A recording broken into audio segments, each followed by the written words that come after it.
The following is a production of the Department of Broadcasting and Journalism at Western Illinois University.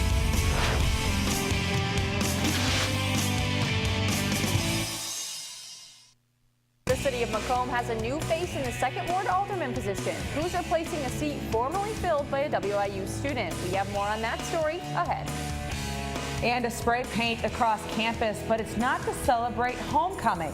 We're going to tell you a number of vandalism cases from over the weekend. And coming up later in sports director Danny Fry has a look at the game of the week in Mount Sterling. Live at 4 starts now. Live from Salee Hall in high definition. News 3 starts now. The city of Macomb is mourning after the loss of a city employee. Good afternoon and welcome to Live at 4. On Monday, Fire Chief Andy Taylor was laid to rest after an apparent suicide on Thursday. Taylor was the chief for 10 years and worked for Macomb Police Department for 20. 6-year-old Andy Taylor was found dead Thursday on the 300th block of University Drive. A passerby found Taylor and called police right before 4 p.m. Not long after police arrived, Mayor Mike Inman canceled Town and Gown. Inman told the media the event to kick off homecoming was canceled due to a city employee's death.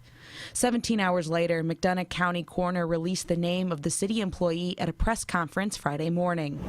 Macomb City police officers were called to a wooded area near the 300 block of University Drive at 3:52 p.m. Thursday, September 29th, after a pedestrian walking in the area placed a call to McDonough County 911 reporting the discovery of an individual who was unresponsive. Upon arrival, officers discovered Macomb Fire Chief Andy Taylor, 46, who was pronounced dead at the scene by McDonough County Coroner Eric Jameson. Inman went on to say that the city sends their prayers and support to Andy's wife, Margaret, and their sons, parents, and extended family. Our fire department has lost a well-respected leader, and our community has lost a dedicated public servant and friend. The city has shown their support by placing a memorial outside the firehouse. Fourth graders from nearby St. Paul Elementary, friends, and strangers have stopped by to show their support for the loved fire chief.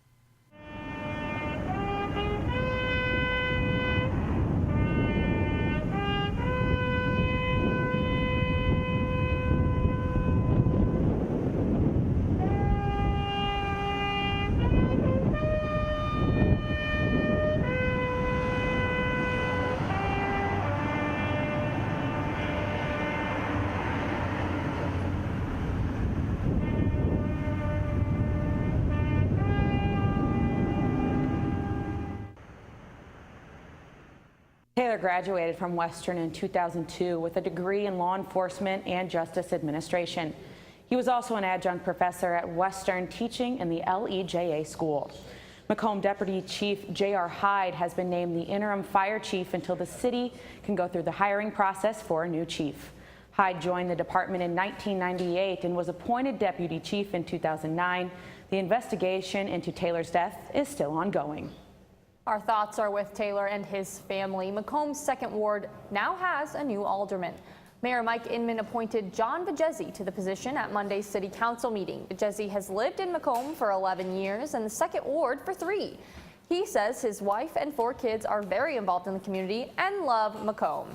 Part of the city, living here is an important part for myself and my family, and I truly believe that if you live in the city, that to be part of a city you really have to be part of everything in the city, whether it be city government, Boy Scouts, baseball, all those different activities, and to really make sure that the right things are done, you have to have a voice. Vajezzi will take office in 2 weeks at the next city council meeting. He replaces Steve Wayland after he stepped down to pursue his master's degree in the Quad Cities.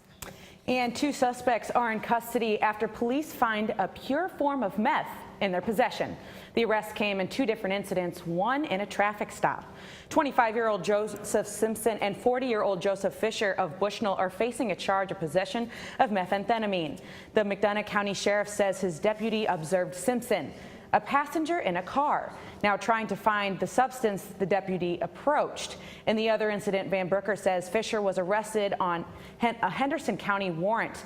During that arrest, deputies found drug residue on a digital scale. Van Brooker says more arrests are expected.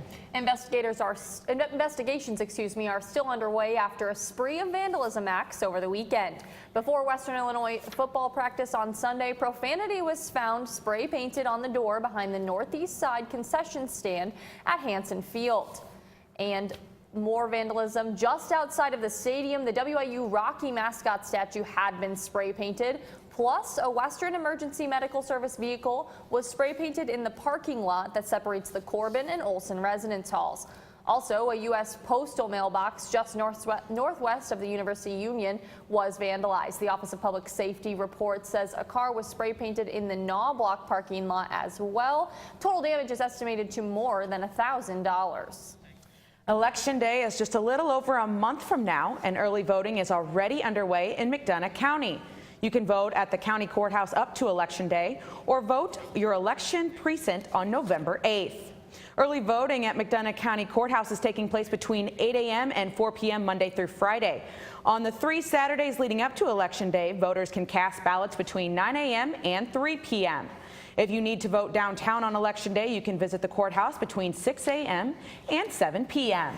And following Campaign 2016 coverage, the vice presidential candidates will face off tonight at Longwood University in Farmville, Virginia. That's tonight at 8 p.m. on CNN. And still to come on Live at 4, an area October staple. We'll take you through the annual Scenic Drive, an event that's full of fun fall for all. And it's homecoming week, Emily. We'll tell you everything you need to know about all the events happening this week to celebrate the purple and gold. But first, Danny Fry has a preview in sports. Danny? Thanks, Megan. It's the 2016 debut of the News 3 High School Football Game of the Week. We take you to Mount Sterling for the Brown County Hornets homecoming and rivalry game against Camp Point Central. You don't want to miss it. And Devin Biggs is a quick look at the weather. Devin. Definitely a warmer day here across the Tri-States region. Taking a live look at our webcam overlooking the beautiful downtown Macomb Square, showing the trees shaking a little bit of cloud cover as well. But rainfall is on the way. Coming up, I will let you know when that rain will come and when it will get out of here after this. Live from Salee Hall in high definition. Live at 4 is back in a moment. In high definition.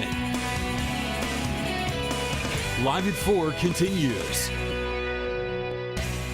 And welcome back to Live at 4. This weekend was an annual fall event that began in Fulton County. News 3's Cora English is here to give us an inside look at the Scenic Drive. Cora? Emily and Megan, the Spoon River Scenic Drive is one of the biggest annual events for Fulton County. A great way to get you ready for harvest time and autumn. Saturday, I went and visited a few of the stops and the people that are part of the drive.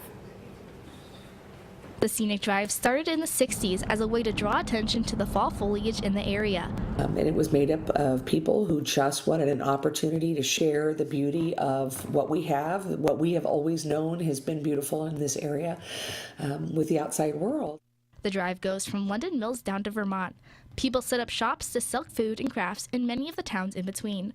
Some of the vendors sell their wares for a living, and some do it as a hobby. And when I retired, I thought, well, now's the time to do it. And the wife, I think, kind of wanted me out of the house a little bit, too.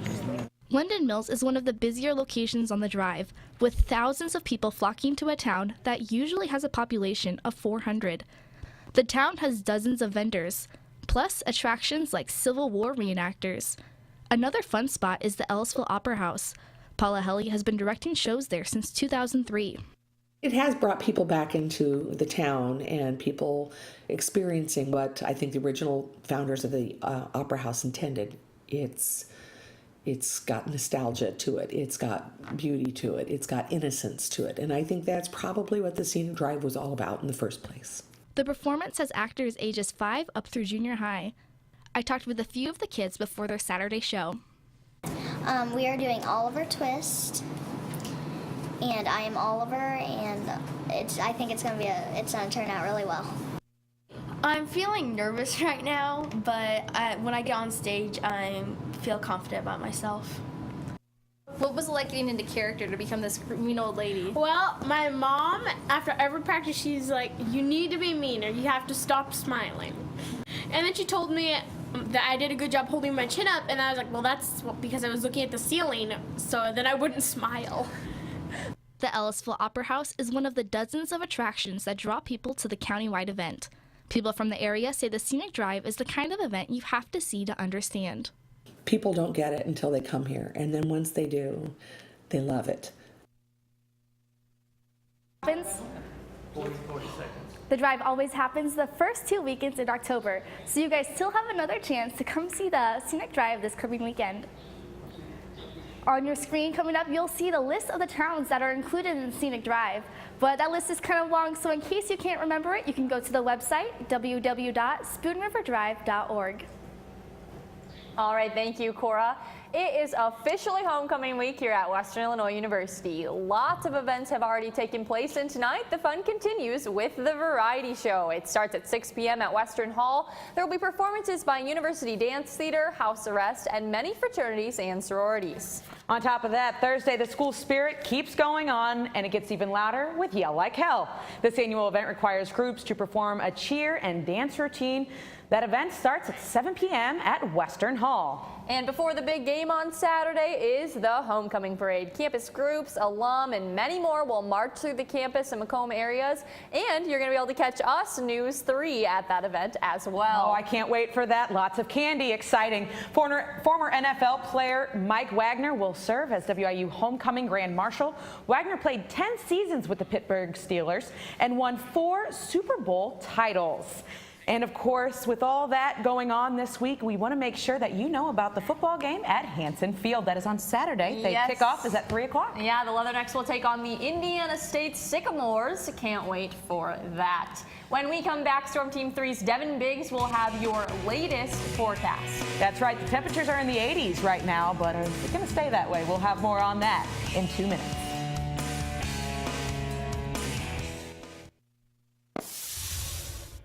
And welcome back. Hurricane Matthew reached Haiti today and is in line to reach Cuba by this evening. Yeah, South Carolina Governor Nikki Haley just announced an evacuation of coastal communities starting Wednesday morning. So we decided to bring Devin Biggs in, who can discuss this with us. How strong is this storm, and is it supposed to hit the U.S.? Yeah, it looks like it's going to hit the U.S. or at least skirt it. 145 miles per hour is the current wind speed for it, and is moving to the north at 10 miles per hour, which makes it a Category 4 hurricane, which is a very serious situation.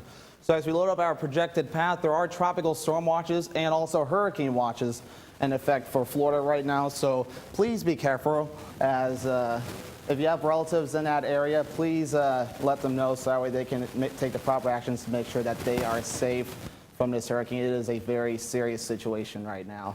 So back here at home, where things are a little less serious, temperatures have really warmed up here across the Western Illinois region. Temperatures are in the upper 70s to even 80 degrees right now at Quincy. Your current surface map showing the cold front that's off to the west, and that's what's going to be our next weather maker as it brings in some precipitation. Temperatures actually were way above average today for today, October 4th, 2016. Hard to believe we are in October already. 79 to 56 was our range today, which is way above the average of 71 and 47. Our Midwest weather tracker is showing the satellite composite in motion. Nothing here at home as the clouds move off to the northeast. But take a look out to the west. There is those clouds, which is coming along with our next weather system. And our futurecast for tonight shows those storms off to the west. Won't mess with us tonight, but tomorrow they will start to move into the region and could definitely be a little wet, but not much rain expected from this weather system. So temperatures for tonight will basically be in the low to mid 60s area wide. Nothing out of the ordinary. Just a little warmer than usual, but I'm not complaining. And temperatures for tomorrow will basically be in the low 80s area wide with 80 in Macomb. And again, for tomorrow night, not too bad at all. So low to mid 60s area wide again for tomorrow night. So if you like warm weather, enjoy it, because we are cooling down after tomorrow night. So your forecast for tonight from News 3 showing storms possible later on tonight with a low of 63. Winds will be out of the southeast at 10 miles per hour. And looking ahead for tomorrow on Wednesday, thunderstorms will be possible again with highs of around 80. Winds will be out of the south at 10 miles per hour. and taking a look at our News 3 exclusive 5-day outlook, showing some very warm conditions. And as well, and once we get down to around Saturday, just in time for the football game, it's not going to be too bad. But Friday, the cool down comes, and Saturday, it'll be perfect for the football game. So got to get through a few days of rain, but nothing too out of the ordinary and not too bad. All right, Emily? Devin, I'm not happy about that rain, but at least it'll clear up for that football game. Yes, it indeed. looks like awesome football weather out there, Devin, so thanks for the great forecast. Speaking of football, Danny? Well, we have highlights, and well, more highlights coming up, including the News 3 high school football game of the week as we take you to Mount Sterling for the Central and Brown County rivalry showdown this past Friday night. And midday soccer on the WIU campus. Could the Leatherneck women pick up win number 1 in conference play? Those highlights and more next on Live at 4.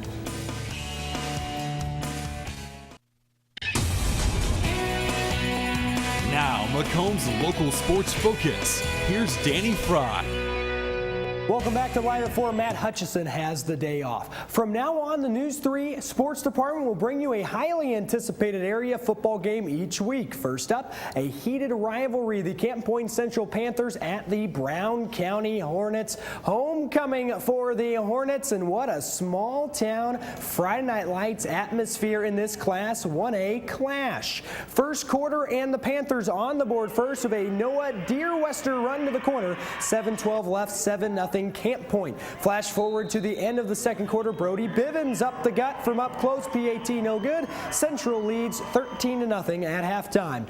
To the third, and the Hornets ready to score. They tuck it off to Carter Lewis, who gets loose and proceeds to make everybody look silly on a 50-yard touchdown run, bringing Brown County within 1 score. They're on the board, trailing 13-7. Then it takes 2 to make a thing go right. You know that. Chase Houston tag teams with Keaton Henneke for the sack as the Hornets were unable to get a drive going. A late touchdown for Brown County would not be enough. The Central Panthers hold on to win 21-13. Both teams are now 4-2 in the WIVC as the season starts to pick up down the final stretch. Sticking with high school football and heading back to Macomb, the MHS Bombers celebrated homecoming with a tough task, hosting the undefeated West Hancock Titans. The flags at Macomb High lowered to half-staff in remembrance of Fire Chief Andy Taylor.